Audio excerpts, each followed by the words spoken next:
witness is the most exciting game from the third round of the Prague Masters 2024.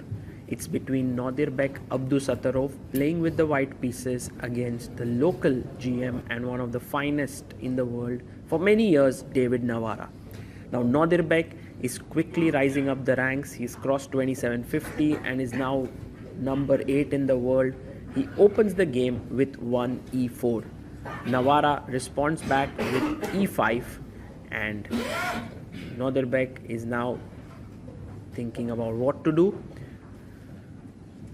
Knight to f3. Nodirbek is well known for his opening preparation, and so in this game as well we will look as to what are the new ideas that he's coming up with. Knight comes out to c6 and we have the Italian on the board with bishop c4. The Italian is getting quickly explored to a big extent. It has become very theoretical, but at the same time there are still some fresh avenues to be explored. c3 played with the idea of hitting the center with d4. Navara plays his knight out to f6, attacking the pawn on e4. And Nodirbek pushes his pawn to d3. The standard opening position out of the Italian, and black now has to decide what is the way in which he goes. d6 played by David, and Nodirbek now can either castle, go knight d2.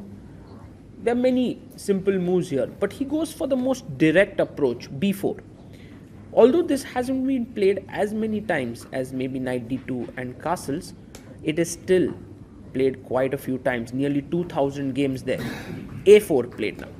In this position, black generally plays a6 or a5. David decides to go a5. The downside of this move is that white can get b5 now, which will attack the knight and gain more space. That is exactly what Nodirbek does. And you can see his clock time. He already has 1 hour 32 minutes. This is why Nodirbek is a very dangerous player in the opening, because he comes very well prepared to his games. Knight d2 played. And why people consider him to be a very strong player in general is because even when the freestyle chess happened recently, which was without theory, he managed to win the rapid playoffs. And here with theory, he just knows everything, so he's like a complete player. Castles played here by white, and now David goes knight to g6. So all as per plan. In this position, the main move has been bishop b3, just dropping the bishop back from the ideas of d5, but Nodirbek goes d4. And at first sight, this feels like a mistake. The best move here is bishop g4, and black is doing completely fine. But e takes d4, a very human move by David, because once you give white this center, c takes d4, the point is that you strike back in the center with the move d5, and that is exactly what David is planning to do, because if you cannot give white this huge center, and also d5 is the most logical response now, striking back, giving white an isolated pawn. But Nodirbek's opening preparation is much deeper. He takes the pawn, and then after knight takes d5, which is very likely going to happen, he has realized that his bishop on c4 is an absolute monster. The queen will go to b3, the rook will come to e1, knight will jump to e4, and for the isolated pawn, white has amazing development, free-flowing space. The pieces are just moving in great squares. Bishop a3 can come out. Now c6 played by David. He's ready to take on an isolated pawn for the stability of his knight in the center. But Nodirbek is not at all interested in that. He goes rook e1. He's going for piece play. And at some point, he may even play the move g3 to dominate both these knights. Knight goes to b4. Now, this is not a great move by David, but then again, a good move for him was not so easy to be found. Knight e4 played by Nodirbek. Now, this move is already angling at the f7 square. The knight is jumping to g5. You have to be careful. h6 is a move you want to play as black, but David takes the pawn on b5. The bad thing about this move is that suddenly after AB5, the rook will open up on A1. And that is exactly what David has to be careful about, because then there are some queen sacrifices always in the air that you can actually take the knight with the queen and the rook would be hanging. David Navara also low on time. He's already down below half an hour on time as compared to Nodirbek. He plays the most natural move, bishop g5, but Nodirbek now jumps in with his knight to g5. 1, 2, 3 attackers on the f7 point. You have only 2 defenders as of now. How do you defend it? Do you go knight h8, which is just a very ugly move to make? He plays queen d7, but now comes this tactic: takes, knight g5, and if you play rook f8, there is takes, and this bishop a3 move, which is tough to see, which is why Nodirbek goes directly bishop a3, and he's now threatening the same variation with knight f7. David plays his rook to d8, and in fact here bishop b4, ab4, and knight takes f7 is a very powerful idea, because after rook f7 you have knight g5, and if you play rook f8, I can take, and my rook jumps in, and to knight h8 there is this powerful move rook e5.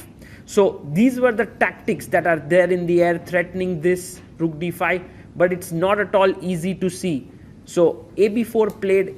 Will Nodirbek take the pawn on f7? That is the big question here, because it all works out for him, but it's not at all easy for a human to see. He makes an error. He goes knight c5. Well, d4 pawn is hanging. The knight is hanging, and if you take knight f7, rook c8 is a brilliant move, calmly not being afraid of this discovered check. Will David manage to find this queen takes d4? Very unlikely, especially with Nodirbek playing his moves quickly and confidently, also getting up from the chair. Psychology is a big part of chess. David takes off his jacket. He's been thinking for quite some time, but is unhappy with queen takes d4, and hence plays the move queen c7, once again giving up the advantage to his opponent. Now Nodirbek is back with an advantage here. He can play his rook to c1, defending the bishop and the knight, which is actually a very, very good position for white. Will Nodirbek find it? Yes, he plays rook c1. Excellent move, and he is now very firmly in the driver's seat once again in this game. What is David's next move here? You want to kick this knight away with h6, but there are all these threats with knight e6 that are in the air, which are also very, very dangerous. So he goes knight f4. This is an important moment, and bishop f7 taken. Wow, what a move, because if you take here, then knight d3 is a monstrous discovered attack, hitting the queen and this rook. So bishop f7 is an excellent move. You can't take that bishop, and David Navara, of course, going to move his king away in just 4 minutes of thought. He moves his king to h8 and says to Nodirbek that now many of your pieces are also hanging. So queen f3 played. He's going for the attack now.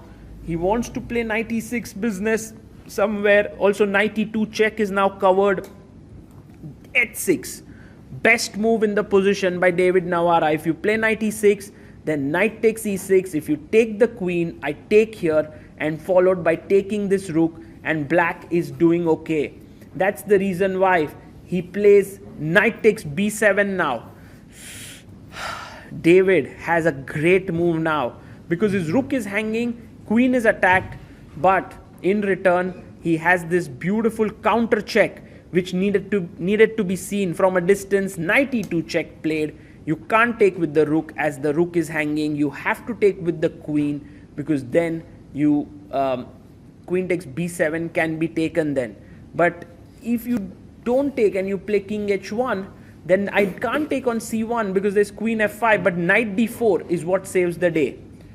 Nodirbek takes here. David takes the knight on b7, but Nodirbek, does he have something up his sleeve here, or is his attack come to an end? Has black taken over? Nodirbek has a move. He plays rook c6, and his idea is queen h5, rook takes h6, g h6, queen h6 mate. It's as simple as that. And also he's attacking this bishop on b6. So rook f7, knight f7, queen f7 is impossible because in the end the bishop is hanging.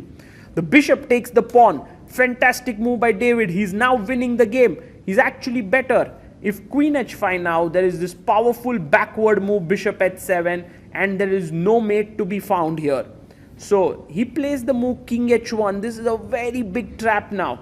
Bishop h7 is winning the game for black. It's a very good move. It's a very safe move. But what happens if you take rook takes f7?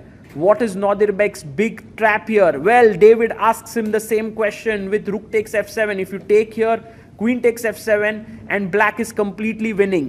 But Nodirbek here has come up with a monstrous move. He plays rook d6 and completely stuns his opponent. Look at David Navara there looking at the position. If rook takes d6, queen e8 is a back rank mate.